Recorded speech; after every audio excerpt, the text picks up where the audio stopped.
Hey everyone, it's me Doomlink, and welcome to Let's Play Castlevania Portrait of Ruin.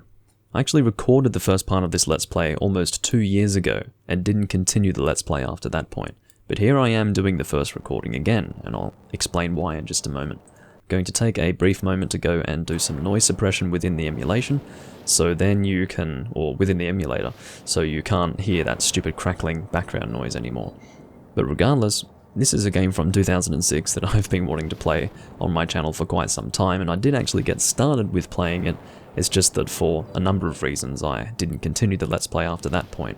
I always had the intention of doing that, but again I just didn't really get around to doing it until now. What really prompted me to get started with it was just a general desire to play Castlevania again, so here I am. I'm actually going to just sit in this selection screen for a little while. I wanted to start off this Let's Play, or start off this particular part by explaining what I plan to do with this Let's Play in terms of how it's going to be visually presented to you guys. So first and foremost, I'm going to mostly show you guys the bottom screen of the game. This is of course a Nintendo DS game, and there are two screens, one on top of the other. And I think it's really terrible to show both at the same time, obviously, because no matter what you do with that, it's going to look like shit, in my opinion. So I think it's more immersive to just show either the bottom screen, the top screen, and then if it really needs to be done, I can show both at the same time. And I'm happy to do that with editing. That's not really a problem for me. I just have to create 3 different instances of the video, and then just sort of, I guess, playlist it in a way, if you know what that means, in video and audio editing. But, point being, that's not difficult for me to do, and I think that's going to make a big difference for you guys as far as the viewing experience is concerned. So yeah, that's pretty much the plan going forward. Now, Portrait of Ruin is one of my favourite Castlevania games for a number of reasons. Not only are you just going through Dracula's castle, you're also visiting new areas by way of portraits. They're magical portraits that you go inside of, and you travel to new areas, and you've got different enemies, different themes, different, as in audio song themes, and different visuals in general. And it's just a good adventure. I really love this game.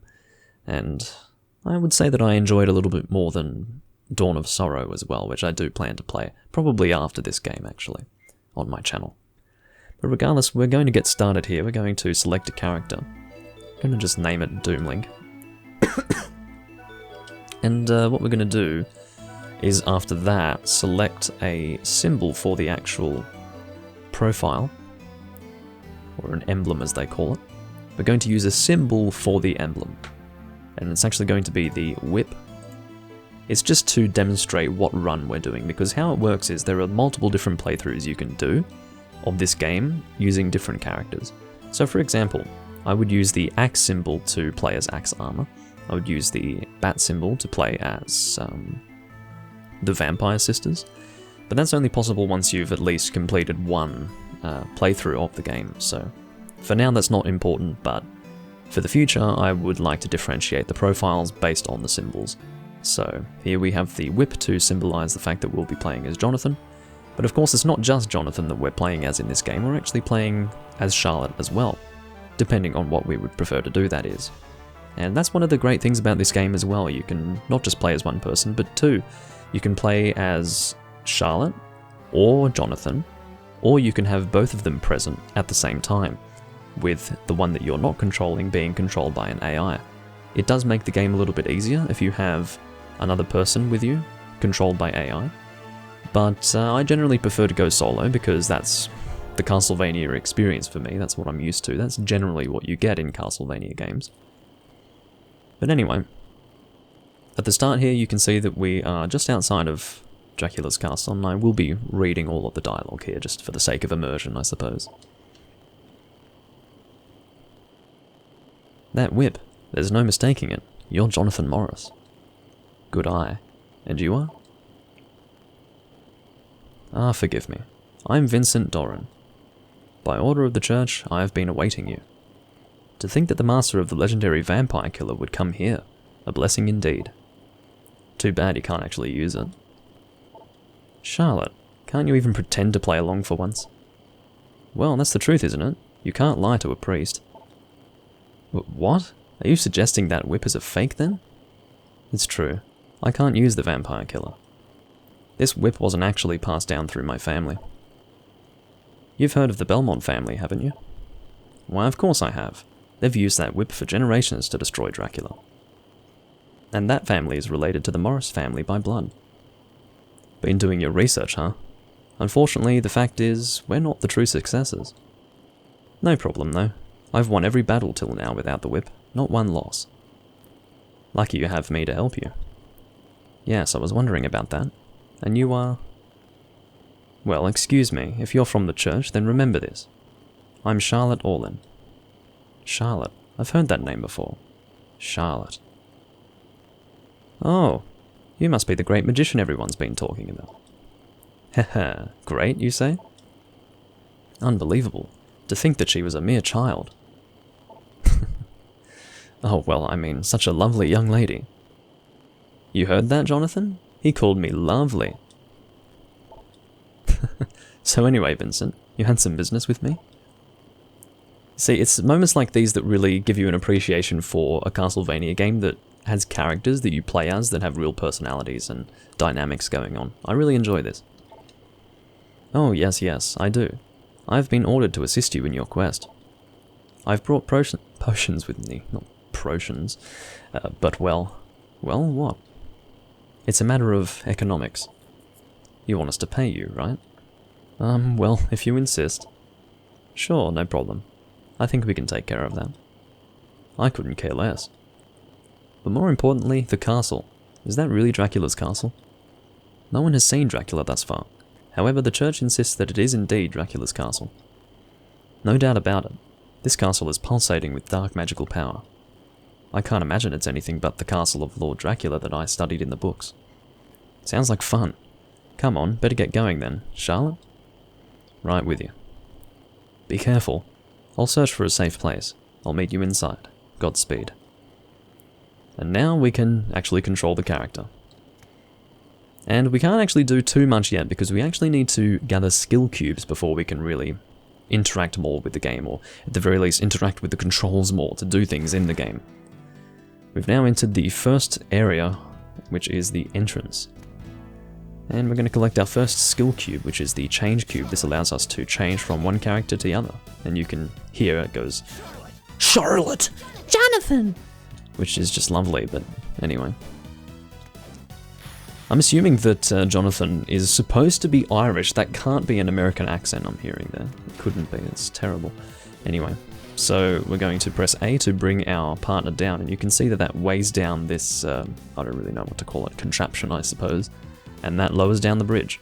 And that's an example of a situation where we need our partner to actually progress, but you don't really need to keep your partner here to just generally go through the castle or any of the paintings.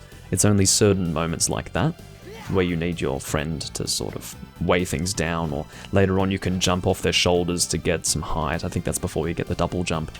And that's just an example of where you might need your partner, but generally it's fine to go solo, and I will be going solo for the most part. I may as well demonstrate what happens when you do have your partner out. It is, again, controlled by an AI, and it does make the game a little bit easier, I suppose. I would assume it does anyway. I haven't actually experienced playing this game too much with the partner, like active here being controlled by the AI, but I'm sure it must be easier when you've got another person helping you out, dealing damage to enemies, so I'll probably have the partner out during boss fights, just to make the boss fights a little bit easier to get through, but yeah. Of course, save points operate in this game in very much the same way the other Metroidvania save points do. You pretty much activate the save point and you will be fully healed, and of course, you do save the game in the process if you choose the yes option to save. I don't think I really need to explain that part of it, but who knows, maybe you're a simpleton who happens to be watching, I don't know. I know nothing about my viewers because most of you don't even communicate with me. But if you'd like to prove me wrong, then that would be lovely. So at this point we're going to have a behemoth come after us, which is a little bit of a theme in Castlevania. Although I haven't played too many of the older Castlevania games, what I'm actually doing right now is continuing to control Jonathan off screen. And not everyone does that, but I do that because why the hell not, you know? So from time to time I will show the top screen. I can just sort of demonstrate that now. I'm showing both the top screen and the bottom screen, and I can go back to the bottom screen here. If I ever refer to the top screen, I may just show you the top screen by itself if I'm really wanting to demonstrate something on the map. But yeah, that'll all be done through the power of editing, of course. I'm just recording both screens at the same time here, obviously, and then the rest is done in post. Which is a little bit of work, I will admit, but that's fine. So the reason why I decided to record the first part of this again was not just because it was kind of old, like the first part that I did. I mean, it was almost 2 years ago. It was November of last year, I believe.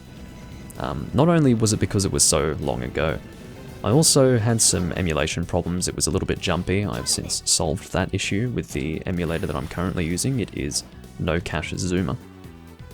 Hold on, let me just check to hear if there are issues with the actual sound. That's sounding alright. I actually had my sound so low that I was a little bit worried that it was going to be crackling and I wasn't able to hear it. You guys probably would have been able to hear it, but fortunately there is no crackling. From time to time, I do really need to do some noise suppression, and I would suggest that there was a little bit of crackling during the introduction there, and I do apologize for that. But regardless, there is no more crackling, which is good.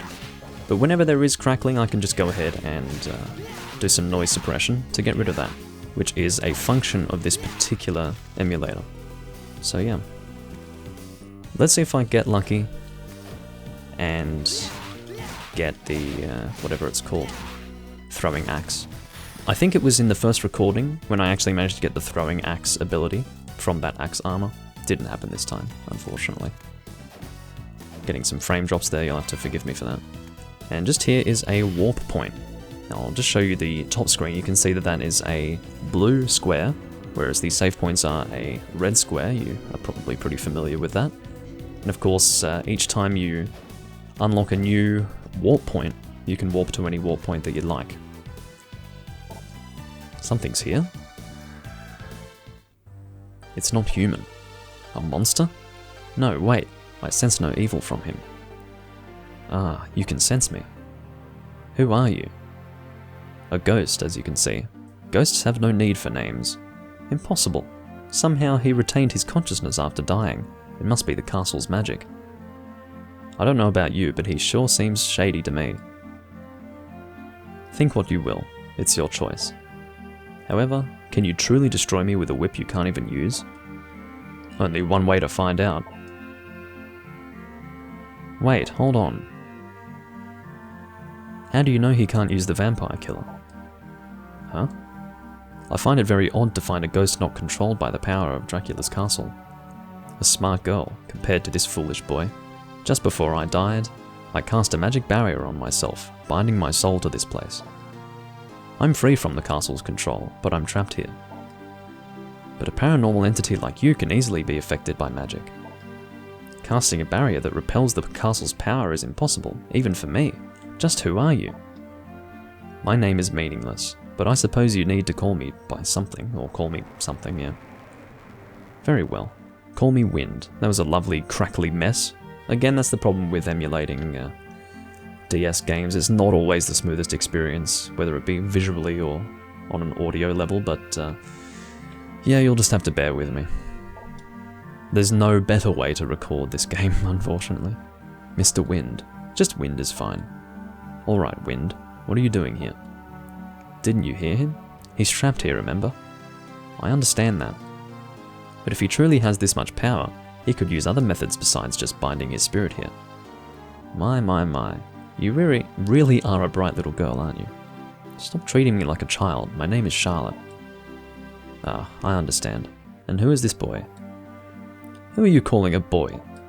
It's Jonathan. Jonathan Morris. The reason I'm here, simply put, is regret. I will not rest until the lord of this castle is vanquished. I thought I would lend assistance to those who wish to defeat him. But if you can't move from here, what do you intend to do? In spirit form, I am able to grant items and techniques I once possessed in life. I think they'll be of great help to you. In that case, please help us. No, I've been able to do fine without any of his help so far. So why don't you just... Right, so far, but this is Dracula's castle. Even if you could use that whip, or even if you could use that whip, it wouldn't help, or it won't help you when you die. I can't read, apparently. Don't you remember your father? Enough about my father. Just leave this to me, okay? My father's dead. Forget him. Sorry. But still... No, wait, I'm sorry. I guess I got a little overdramatic there. You might be right, Charlotte. Wind, perhaps we could use your help. Would you help us? If you can complete the tasks I give, only then I will help you. How are things? Sounds like there's no audio crackling, so I guess we're good. So this is the quest system that you do to get additional skills from this guy who we are currently referring to as Wind, which is just a lovely name. So what are we doing? The priest should have some useful things for you in the next room. Get the potion and map. Deal. Let's go, Charlotte. So that's just an example of one of the quests that he gives, and then once we complete that quest, we'll be able to get a new ability from him. Oh, well, well. Welcome back. Huh. So you're selling your potions here? There aren't many now, but my stock will increase little by little. For a price, right? Yes, I'm afraid so, Master Jonathan. Don't try anything shifty, and don't even try to lie. Still, it is true that rural churches are short on money, or so they say. Thank you, you're lifesavers. Anyway, please have a look. What can I do for you? It's funny because for the most part, none of these people are voice acted, but you can hear their voices at the moment when you, I guess, engage their services, or engage in their services, but regardless.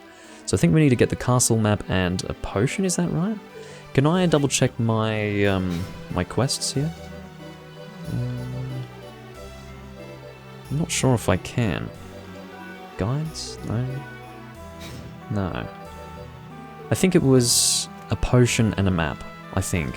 I don't have that much money, I don't think, so hopefully I'm correct about that. Let's have a look. Yeah, it must be a potion and a map. So we'll do that. We'll buy one potion, and the castle map one. And as you can see, that has expanded the map a little bit. And that does look oddly similar to the Dracula's castle map from Symphony of the Night, but that's kind of the idea. Dracula's castle isn't supposed to change that much in its root design, but the actual appearance of it does change quite a little bit, like when you're going through the areas themselves. If you can complete the tasks I give, only then I will help you. So as you can see, this is now marked in that greenish colour. If we press A. Well done! Here, take this. Lizard tail received. Now we can slide it to narrow spaces with down and B. Now you should be able to advance deeper into the castle. If you can complete the tasks I give you, I shall teach you even more, including magic skills. I may be able to entrust you with other items in the future as well. Sounds good to me. Oh, one more thing. Regarding this castle's lord. You mean Dracula, right? I've read books about him. Dracula isn't this castle's lord. What do you mean? That's why they call this Dracula's castle. It is indeed Dracula's castle. However, the castle's lord is a vampire by the name of Browner. I've heard nothing about that. As one would expect, his identity has been kept secret for years, after all. He infuses magic into paintings to increase his power. You will undoubtedly come across his paintings in this castle. Search for these paintings. He's using the paintings to make the castle's power his, isn't he? Still, he isn't Dracula after all, so we're safe for now. Be careful. His power grows stronger by the minute. No problem. We won't let you be tied down here for long, that's a promise. Trust us. Jonathan might seem unreliable, I thought she said unreasonable, which is, I suppose, also true. Jonathan might seem unreliable, but he'd never break a promise. Huh, that's reassuring. Very well, best of luck to you. Alright then, let's go find those paintings. Again, I really enjoy the personalities of the two characters that I'm playing here. Now I will mention that I can sort of change the equipment here. You can see that the Tome of Arms one that we picked up just earlier on does a little bit more damage than what we had before. Now, if we were to use the book before, you can see that all this does is just serve as some sort of blunt instrument that we strike the enemies with. The range is complete shit, and the whole concept of the weapon is ridiculous, because we're literally hitting people with an encyclopedia, which is just dumb. Whereas this is like a magical tome, and we can shoot a sword out of it like that. That makes a lot of sense, at least for me. Now with Jonathan, we have two weapons that we can choose from, or choose between. We've got the short sword and the vampire killer. Now obviously the difference between these two is range. So the short sword does a little bit more damage than the vampire killer, but it has a very short range. It attacks a little bit faster as well, you can see. But generally, I would prefer to have some more distance between me and the enemies that I'm fighting, so I will keep with the vampire killer for now. I'm not necessarily going to go whip only in this playthrough, I have to mention. But for now, between these two weapons, I think the vampire killer is what I'm going to go with. So it's called the legendary whip wielded by the Belmont family, and I will mention, I don't know if you guys really care about spoilers. If you do, then leave, I suppose, but we can actually unlock the full potential of the vampire killer as we continue through this game, and that's one of the, I guess, things that you do to progress through the game. It's unlocking the true power of the vampire killer, and it becomes a pretty damn good weapon at that point. As you can see, this only has 5 attack. It would be quite ridiculous to assume that we would want to use the vampire killer later on in the game if it remains at 5 attack. So yeah, it's not going to, that's the point. We slowly upgrade it as time goes on. And that has to do not with upgrading the whip itself, but rather increasing Jonathan's ability to use it. That's how that works. Now we can use items here just like this. This castle map is like a passive item, I think. We don't really need to consume that or anything. And we also have our special abilities, which are tied to our MP, and that's kind of... It doesn't work quite the same as the heart system, but you can still collect hearts in this game to increase your MP a little bit faster. I'm going to call it MP, I don't know what else I would refer to it as, or how else I would refer to it, but you can see that Charlotte can actually use magic. She currently has Raging Fire. Now you can do it fairly quickly. Like, you don't have to charge it all the way up. It will of course do less damage if I were to do this, but if you charge it all the way up, that's a lot more damage, and I think it might also increase the range of it. So if we compare it, yeah, it does go further if you fully charge it. That's interesting. We can actually unlock a shortcut here, and you can see this takes us back down to the place where we got the Tome of Arms, or whatever it was called. I think it was Tome of Arms 1 or something. I'm not really going to play as Charlotte, but I will mention that these two do share in their experience. You can see that there's only one level information beneath both Jonathan and Charlotte here. That's because they indeed share their experience points with each other.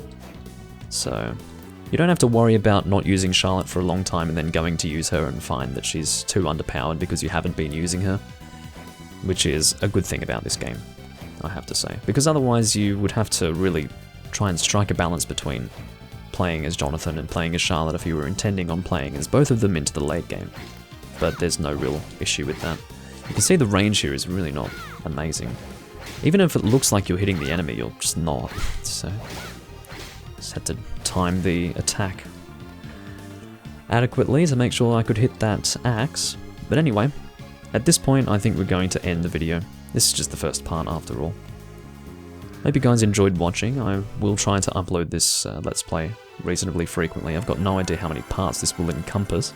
It probably depends on my, I don't know, ability to play the game, or how well I play generally. But I hope you guys have enjoyed so far. I'll see you guys in part 2 where we take on the first painting. I'm not going to show you guys the painting at this point. I'll try and keep that a little teaser. Well, the teaser is the fact that I'm going to show you the painting in the next video. So I'm not actually going to show you anything to make you go back, but I will tell you that I'll show it in the next video. But regardless, I hope you enjoyed. Again, I think that's the 3rd time I've told you now. Obviously, I genuinely hope you did. And I'll see you in part 2 of Let's Play Castlevania Portrait of Ruin. See you guys then.